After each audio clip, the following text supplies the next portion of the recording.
Boruto watched as his father would engage with the being known as Momoshiki, entering into a golden chakra-like aura as he would begin battle with the Otsutsuki. From out of nowhere, Sasuke would arrive as well, as he began his fight with Kinshiki. Sakura would descend in her fight with Urashiki.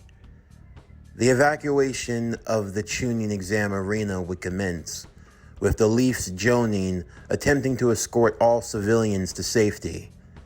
The other Kage would attempt to help with the evacuation and to assist in the battles if possible. Looking to sow chaos, Urashiki would spring their plan into action. As he lifted his palm into the air, what appeared to be tiny balls of energy would shoot out in every direction. There were too many to count, at least over hundreds, maybe even 1,000 or so. The tiny energy balls would drill themselves into the ground, and not even a moment later, it felt as though a massive earthquake was beginning to rock across the land of fire, as from each area that the ball had seeded itself into the ground, a golem-like humanoid would crawl out. Naruto instantly recognized what it was. Mindless ones. He would instantly call over to Chavez, calling for her to coordinate with the other Jonin and Shinobi to assist in containing them. They weren't to leave this area. If an army of mindless ones were to make its way into the village, it could potentially be overrun and far beyond their comprehension. Naruto would use the Shadow Clone Jutsu, sending out 4 Shadow Clones to act as a barrier team around the entire facility. The 4 Naruto clones would raise their hands into the air as they used the Jutsu, the 4 Crimson Wall formation technique, erecting a barrier, but creating small openings to allow the people to escape. Chavez was tasked with protecting the clones, knowing that if they were to be taken out, the barrier would be brought down. Momoshiki found the barrier to be amusing. It was a nice imitation of a spell, to say the least. So this is what your people are capable of doing. Mere party tricks. Imitations of true miracles. We'll see what the imitation truly is, you monster. Naruto would engage in a flurry of taijutsu with Momoshiki. Momoshiki was definitely surprised by his strength, and even more so in the amount of skills that he possessed. It was truly unique and admirable. He had been to many worlds with different champions and heroes, as they were called, but they always seemed to lack a true appreciation for the arcane arts. But not these individuals. Sasuke would activate his Sharingan as he engaged with Kinshiki in a clash of sword to axe, while Sakura would be playing the ultimate game of cat and mouse against Urashiki. A rather troublesome witch you are. Though this isn't the first time that we've had to contest with someone versed in the art of chaos magic. I'm flattered, Sakura would say, though I doubt you've met anyone who is as versed as I am. So it's a misfortune that our first meeting shall happen to be our last. Cocky little bitch, aren't you? Struck a nerve? I'm going to enjoy tearing you apart. In the meanwhile, while the evacuation was commencing, other shinobi would stand on the forefront battling against the army of mindless ones. Leading the coordinated charge would be Itachi Uchiha, who would command the forces of Konoha while leading them with his Susanoo, striking and cutting down through the hordes of the mindless drones that continued to attack them. Konohamaru would unsheathe the executioner's blade from his back, swinging and wielding with efficiency, while Zabuza followed behind. Hinata and the others would attempt to make their escape, looking to get the children to safety, while fending off against the other hordes that were continuing to attack as well. For Boruto, there was so much chaos and everything that was happening on all fronts. Sorcerer had managed to reconvene with him, as Tsunade was still working on Mitsuki on the ground. Lee would follow close behind as more mindless ones would begin to attack. However, Jiraiya, who had now entered into his perfect sage mode, would kick through the heads of one of the beasts, guarding the children and getting them out of there. Using the summoning jutsu, he would summon the toad known as Gamakichi, who would lift them onto his back and immediately take them out of the area. Boruto, watching on as his father and the other shinobi would continue their fight against the Otsutsuki threat.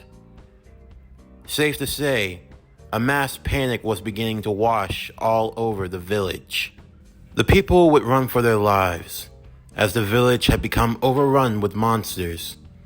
Boruto watched a mother and daughter who were attempting to escape from the chaos that was ensuing, and it seemed as though they had been cornered and there was no one coming to their aid. Without hesitating, he immediately jumped off the back of the toad, descending to where the mindless one was getting ready to strike, as he called out for the winds of Watum to push him forward.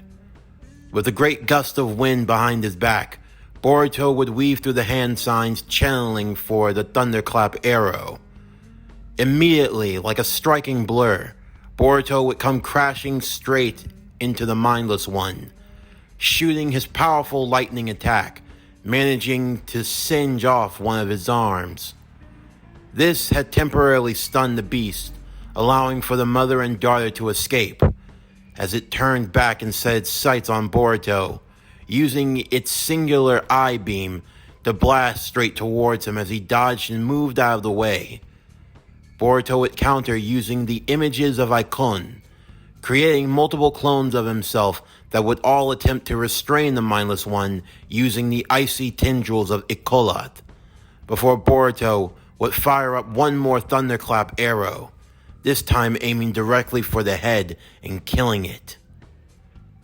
Seeing as how he had already brought himself back to the forefront of the battle, he knew that there was no point in running away. He would help with the evacuation as best he could, and Sarada and Lee were not too far behind.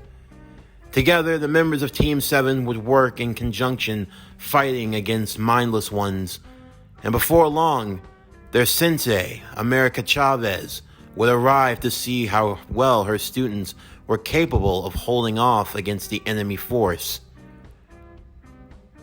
"You three aren't doing so bad," Chavez would say, as she delivered a devastating punch to one of the monsters, crushing it to pieces in one fell swoop.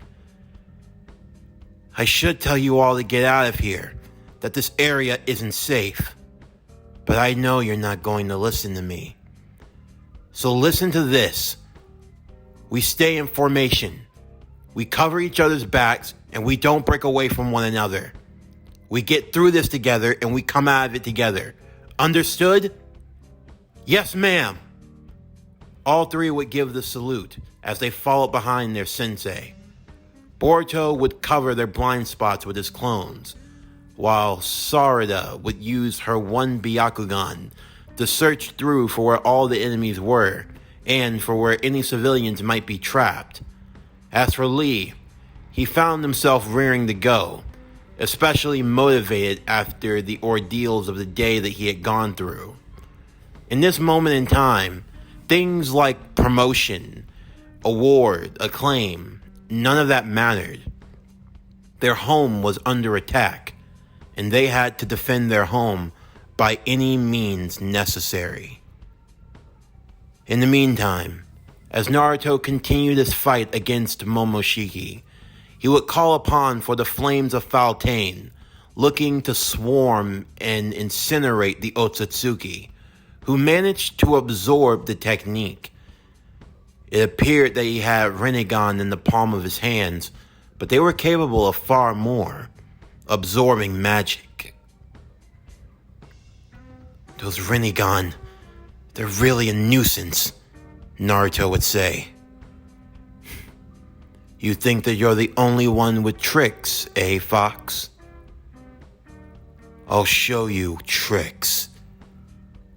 Momoshiki would turn to see that Gaara had already been conjoining as much of the gravel underground as he could as he entered into his Shukaku chakra mode. The power of the One-Tails on full display as a great mound of sand would judge from under the ground, attempting to swallow up Momoshiki whole, as he was going to crush him with the ultimate sand burial. Naruto and the other fighters would move out of the way, Kinshiki and Urashiki watching on as Momoshiki was enveloped by the multitude of sand-like tendrils wrapping around and binding him. It seemed as though he had nowhere to go at all before he was encased inside of a dome. Instantly, Gaara would use a magnet release seal, hoping that they could bind and keep him in place, while Chojuro and Kurasuchi would assist in attempting to bind and seal Momoshiki into place, not allowing him a chance of escape at all.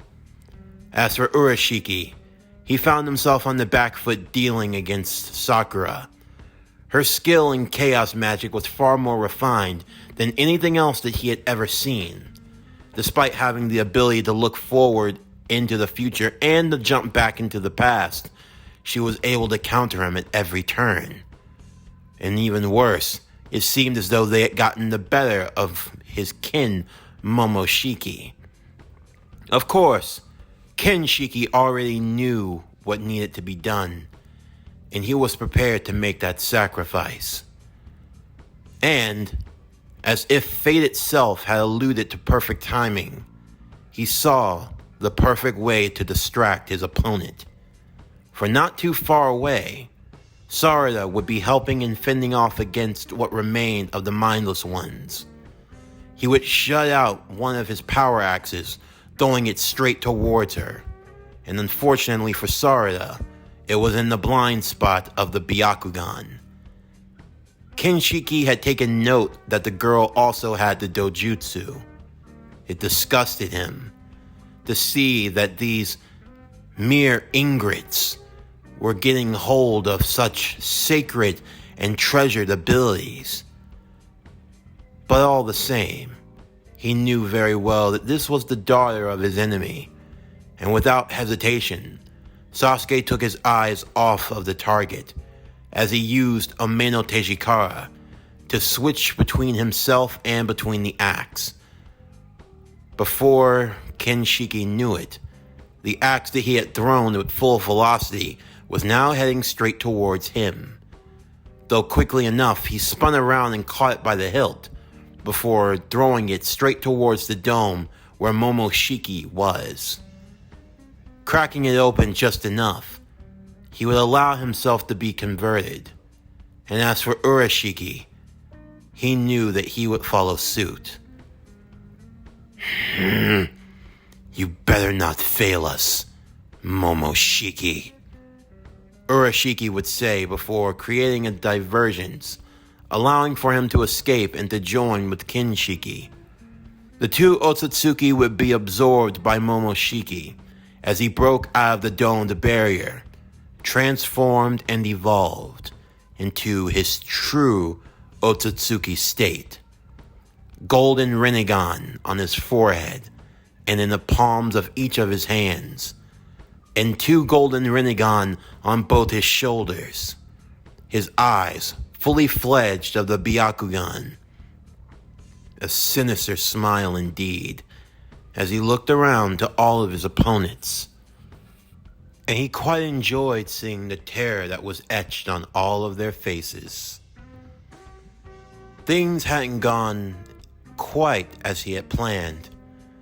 He didn't expect for these humans to put up such a fight, and he had fought many of human, many with strange and arcane abilities, all of whom had no choice but to fall to their superior.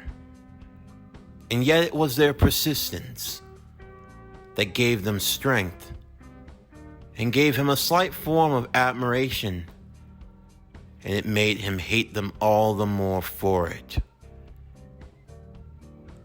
You don't know when you're beat, do you, Fox?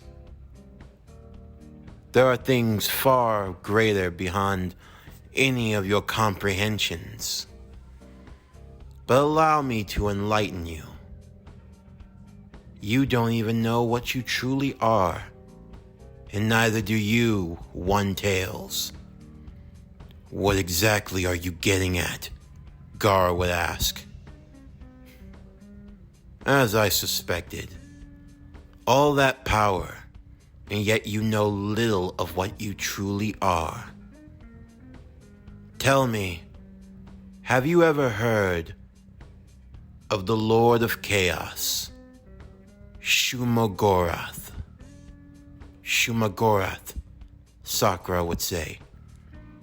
That name has come up in a few texts left behind by Lady Agatha, she told Naruto. He was said to be a being of immense strength and power far beyond any immortal world. It was said that he came from a world between worlds. You are correct, Witch. That is indeed the case. I'll put it in terms that even you humans should be capable of understanding. Imagine your world is like a brick, and I assume you know how bricks are layered.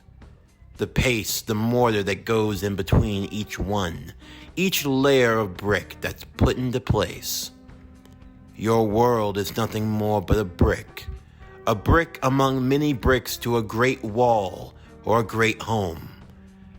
One that is so big and vast that it's countless and impossible to count them all.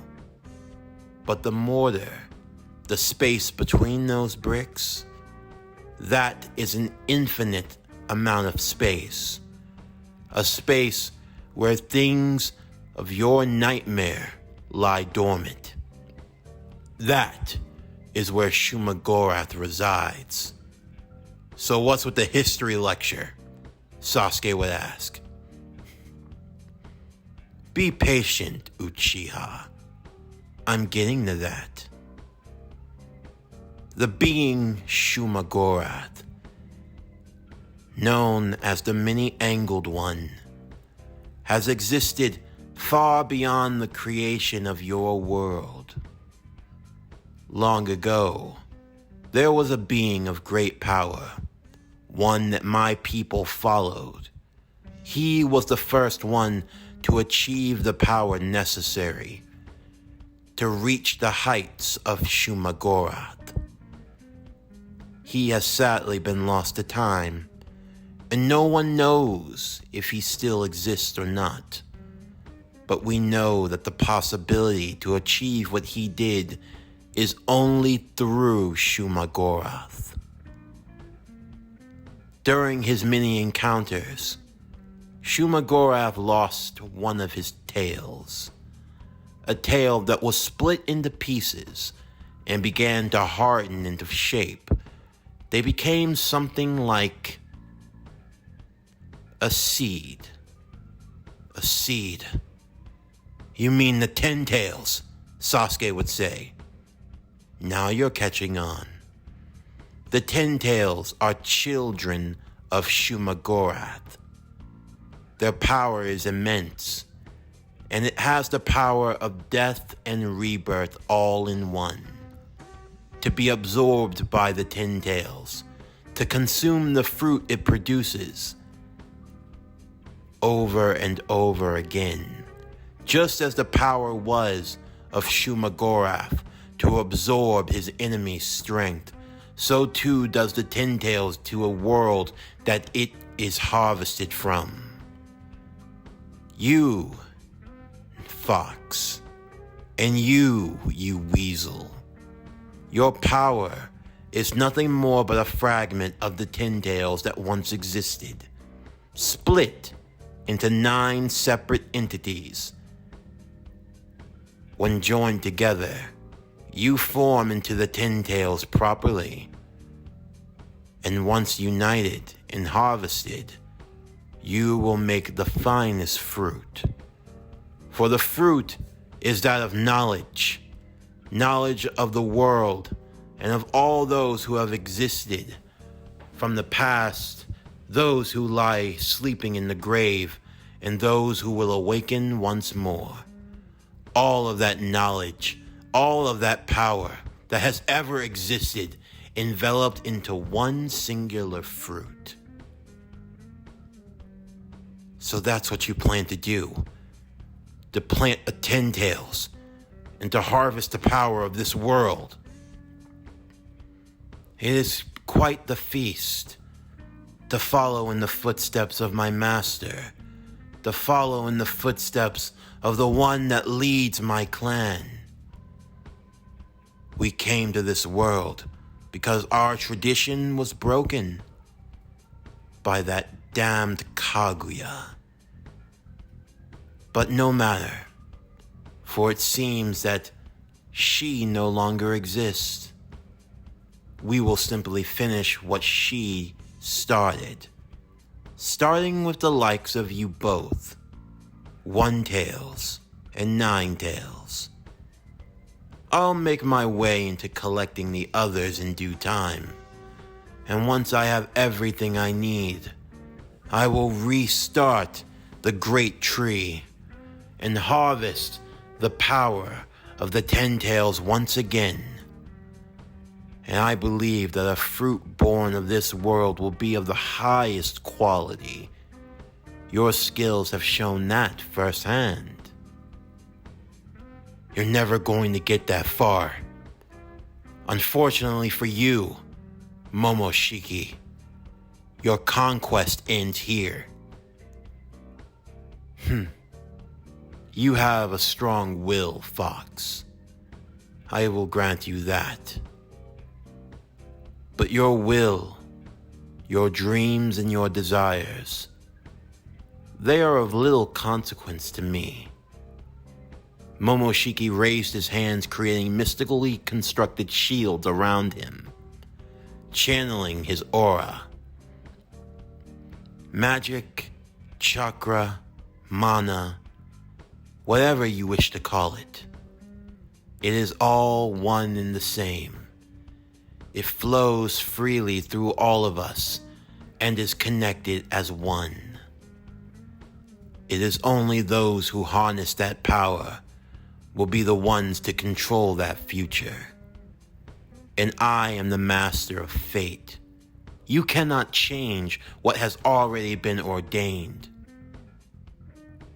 I told you before, and I will tell you only a final time. I have seen the future.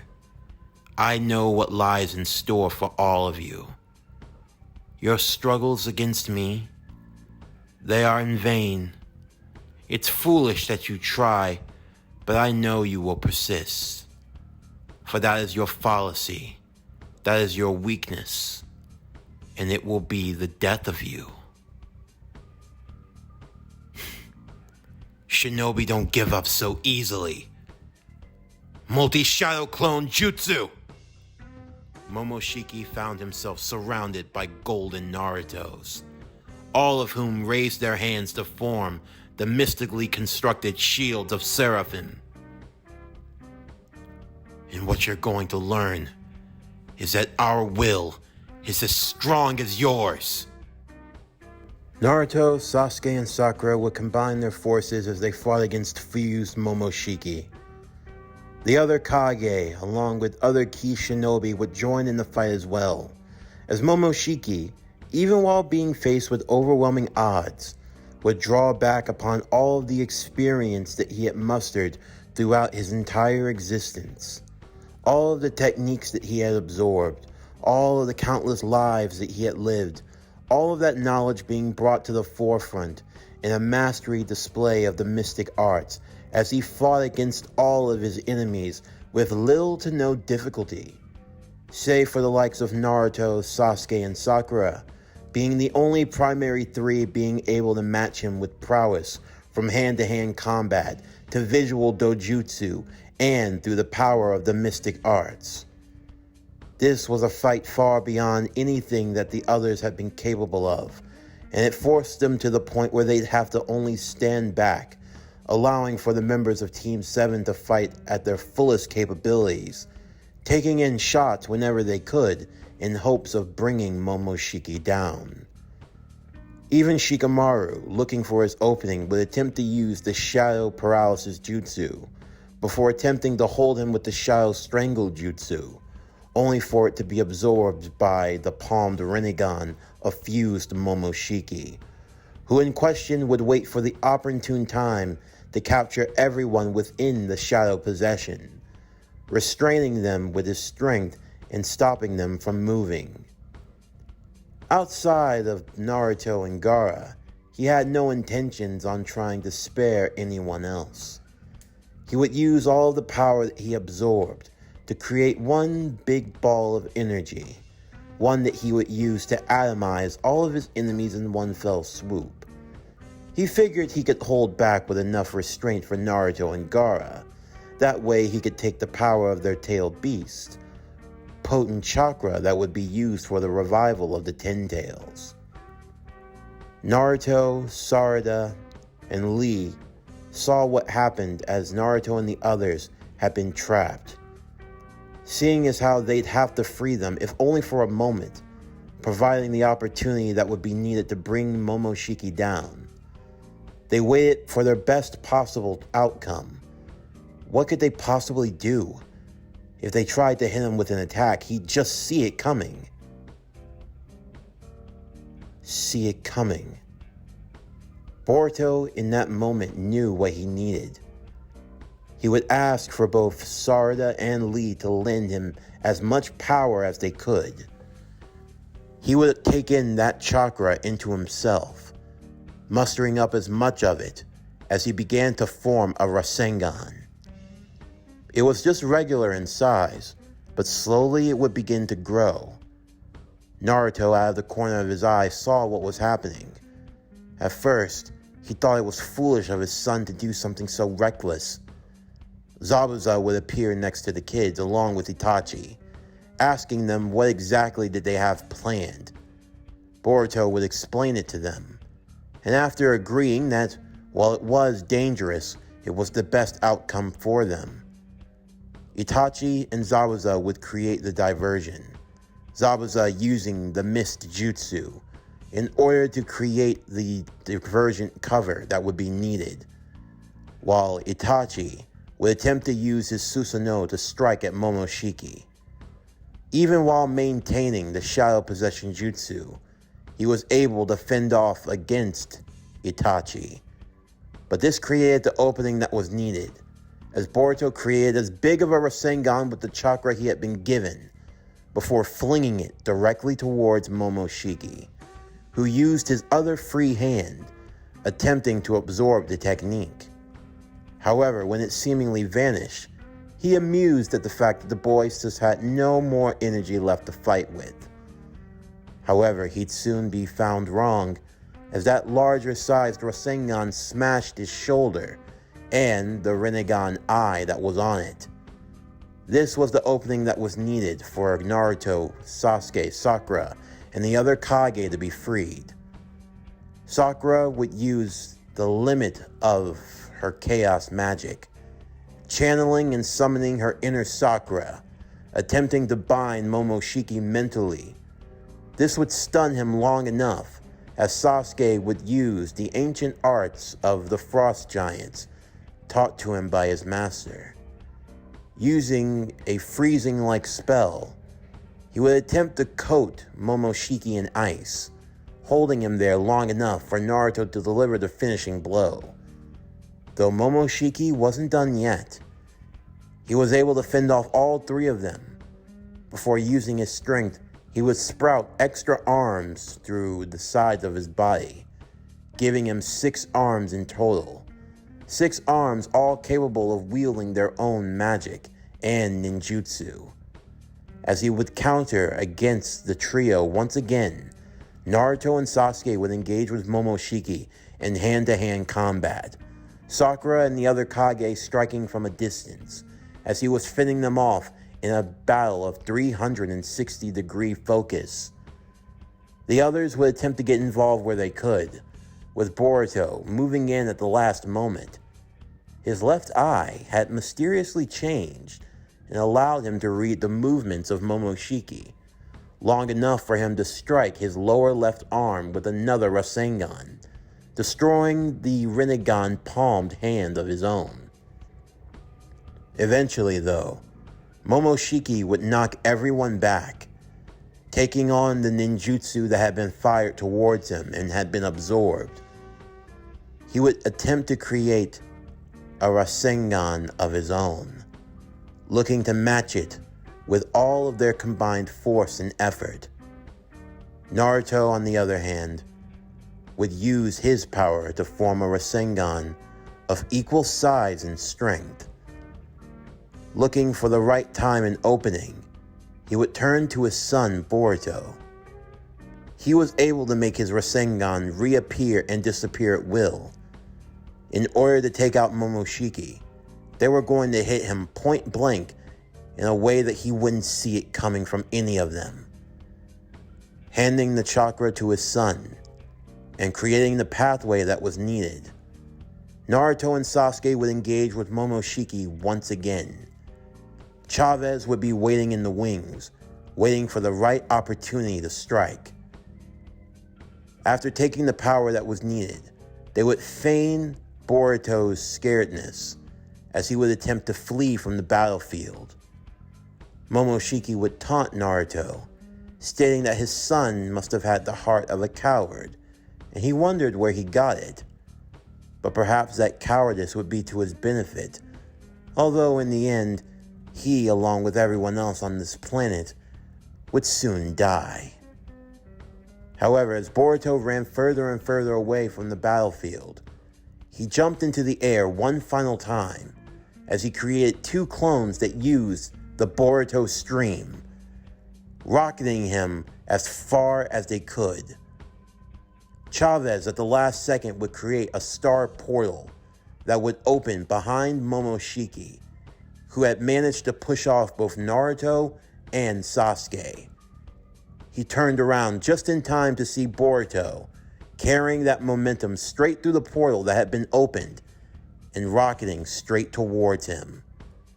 One final time, Sakura would use her chaos magic to stun Momoshiki into place, holding him just long enough he could only raise one of his 6 arms, creating the inverse Rasengan that collided with the one that Boruto had created with the assisted chakra of Naruto. The vanishing Rasengan reappeared in that moment as the two balls of energy would collide. Momoshiki would attempt to focus all of his power in defending off against Boruto, preparing to raise his other hands to absorb the ninjutsu. But the moment he tried to do so, his hands would immediately be struck, one by Sasuke using a kunai, one by Itachi, another one by Zabuza, and another one by Naruto, rendering his other hands completely useless as Boruto pushed all of his effort into that Rasengan, obliterating fused Momoshiki and destroying him once and for all. Naruto would use his sling ring to catch the after effects of the blast, sending it through a portal and into another dimension, reducing the damage that could have been done to the village. The arena would be in absolute tatters, but thankfully the army of mindless ones had been defeated, the Otsutsuki destroyed. And for Naruto, seeing his son in action, how he was able to carry himself, it filled him, along with his teammates, a strong sense of pride in their children. For Boruto, this was far more sweeter than any mere victory,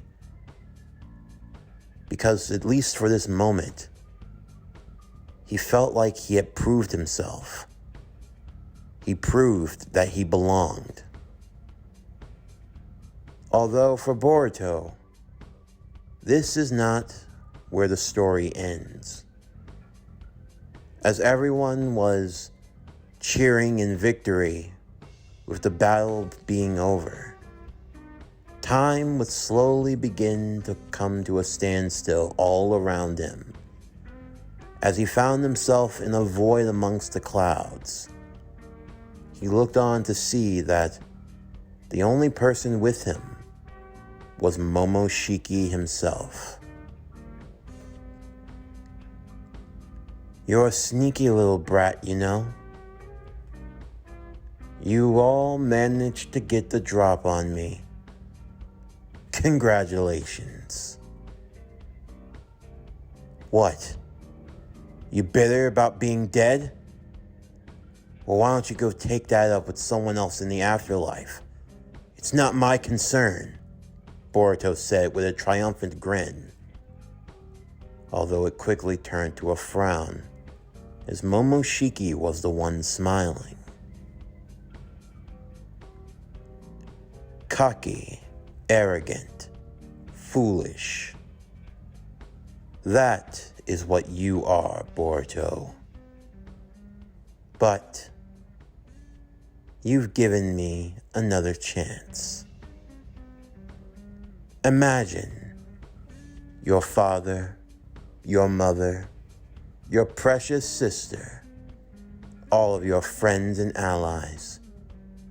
Imagine all of them dead and their blood being on your hands. Flashes of such a vision would begin to appear in Boruto's mind. It scared him. He saw himself standing over the dead bodies of his parents. But how could that? Your father got you involved in something far beyond your comprehension, and for that it will cost him dearly. You should know, those who defeat the gods can never live an ordinary life. Yours in particular has become forfeit. I told you I can see the future. And do you know what I see in yours, Boruto Uzumaki? All I see are blue eyes. Those blue eyes that will take everything from you. You are not the savior of this world. You are the one that will bring it to ruin. A prophecy I bequeath to you. A karma that will befall your house. Enjoy your times of peace and enjoy your victory, for times of despair are soon to follow. Time would immediately resume for Boruto. As he looked down at his charred arm, he saw that there was a mark that had seemingly been left. But Boruto wasn't the only one to notice the strange occurrence. In time, Boruto would recover in the hospital. His wounds weren't anything too major, save for getting his arm wrapped until it was fully healed. But while inside of the infirmary, he would be paid a visit by Sasuke Uchiha. Sasuke would explain that when time came to a standstill, he too were privy to the conversation between Momoshiki and Boruto himself. But there was also something else. He wanted to praise the boy for how he had handled the situation, and that he did play a crucial role in the defeat of Momoshiki. Nah, I don't really think I did anything all that special.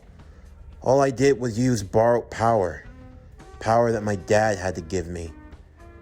I mean, you guys could have been capable of taking him out too. Perhaps, But it's more to it than that. You showed that you could be relied upon in a crisis. The fact that for someone of your age, you were able to jump into the situation.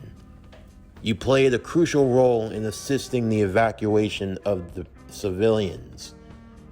And you were able to deal a killing blow to a powerful entity. And you're still standing. You know my job, don't you, Boruto? Yeah, Dad's told me. You're the second Sorcerer Supreme of our world. The one that watches over us from the shadows. I am. Though technically speaking, the role of Sorcerer Supreme is an unofficial title. It's not recognized in our world because there aren't many who are practitioners of magic. But you are aware. Because of that, I have a proposition for you. Become my apprentice, Boruto. Me?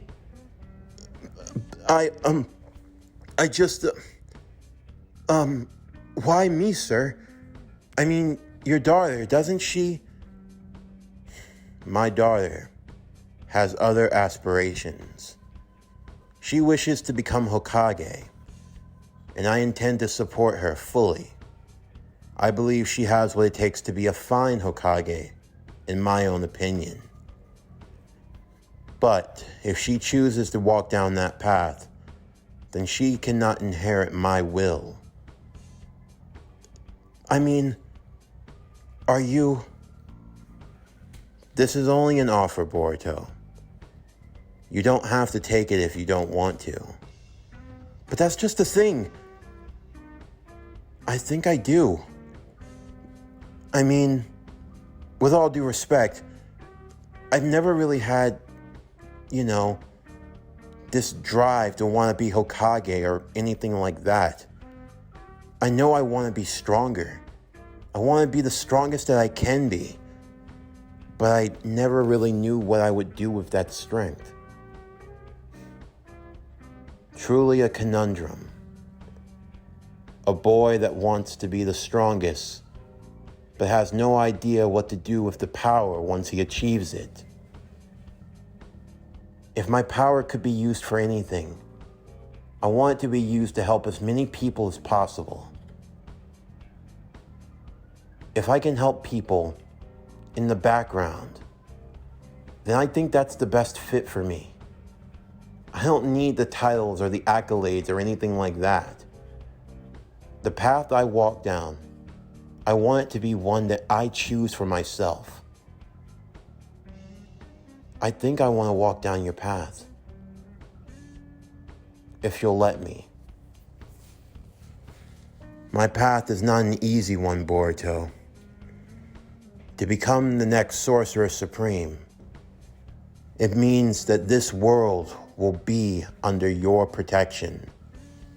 You will be the first line of defense against the mystic forces, the dark ones that hide in the shadows, beings that seek to only bring chaos and destruction into the world.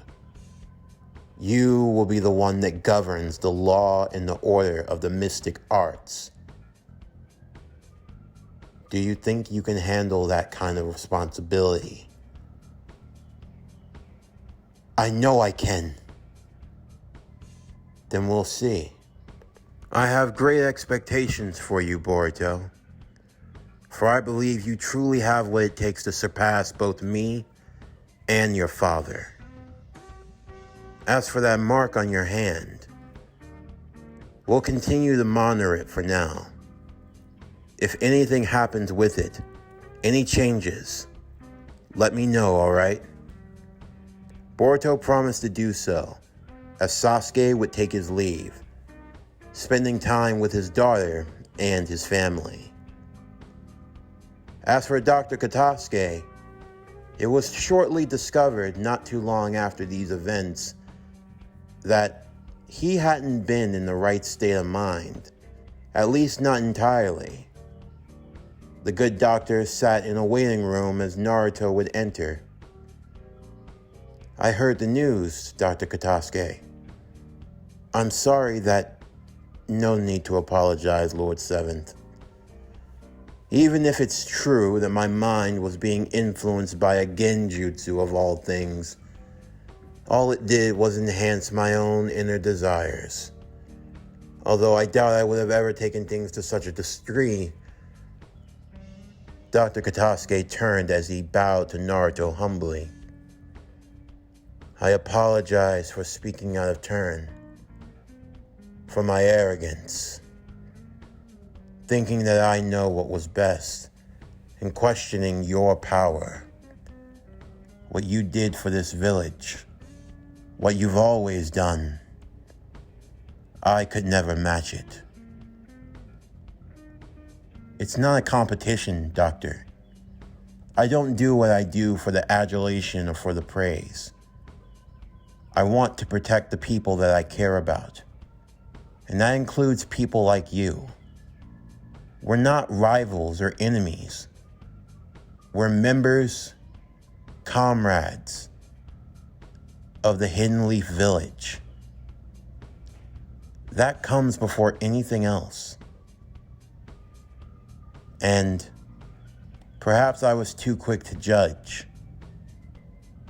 Your ninja tools, what they were able to do, they have great potential. I can't deny that. I believe there can be a balance between the way of the ninja and the way of science. Instead of being rivals, let's try to coexist together to create a better future." Naruto would bow in kind as the two would shake hands, both firm in their resolve to create a better world, a world where ninja and where science can both work in harmony with one another, to bring out the best in each other, to create and protect their world. As for Boruto, as the reconstruction of the village was continuing and things were starting to settle down, Boruto sat on top of the Hokage monuments, looking out to the entire village. There was so much about the world that he didn't know, so many unknowns within the mystic community. The idea of taking on the title of Sorcerer Supreme. For many, you might have assumed it was a daunting task. But for Boruto, he looked at it as yet another opportunity. An opportunity to carve his own path in the world. If he didn't have direction before, then he had it now. There were threats out there, powerful threats that harmed the safety of his world and everyone he cared about. That alone was motivation enough for him to take the next step in his journey. This is the story of Boruto Uzumaki, a boy that followed in the footsteps of his father, although their roads divulged into two different destinies. We started with a story of a boy who was discovered by magic. But this is the story of the boy who will follow it, who will follow the mystic wonders of the world as he journeys to become its savior, to become the embodiment of hope in the world of darkness. This is the tale of Boruto, the Sorcerer's son, and the next Sorcerer Supreme.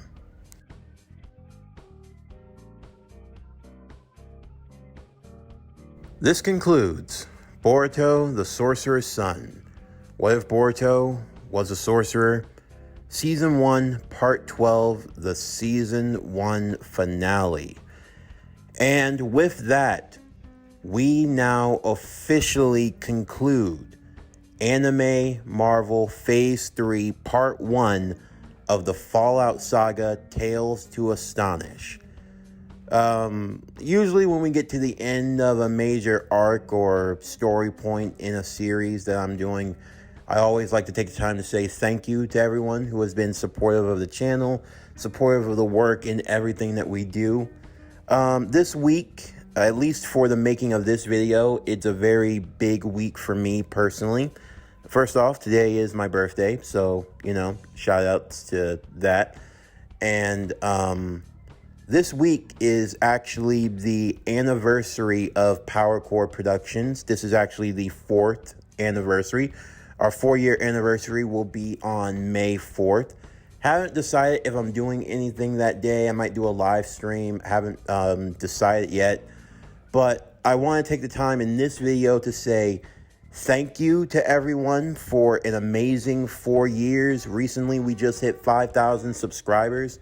And at the pace we're going now, I don't see any reason why we can't hit 6,000 before the year is up. Usually I grow with about 1,500 each year, but I'm really trying to make a push into, bigger things, other things I want to do on the channel in the future other than just storytelling. And to think it all started because I watched High School DxD and I wrote down a little Naruto fanfic with High School DxD, and that fanfic has brought us to where we are now. So for everything that's happened, for everything that I've accomplished, I just want to say thank you to all of you. Like I always say, I can't grow without you. You make the channel grow, you make the core grow. Everyone, whether you like these videos, whether you don't, whether you like some more than others, just the fact that you take time out of your day to listen to me talk, listen to my stuff, enjoy my work, I truly appreciate it. I'm grateful to all of you. Thank you. Just thank you so much. I've got a lot planned, a lot of new stuff I want to try, a lot of old stuff I want to bring back, and I'm just grateful to have you all along for the ride. So I hope that you'll stick around for years to come with Power Core Productions and Podcastings and enjoy everything that's to come out now and in the future. But anyway, that's going to do it for the end of today's video. I'm Javon Harrington with Power Core Productions and Podcastings, signing off, and I'll see you next time.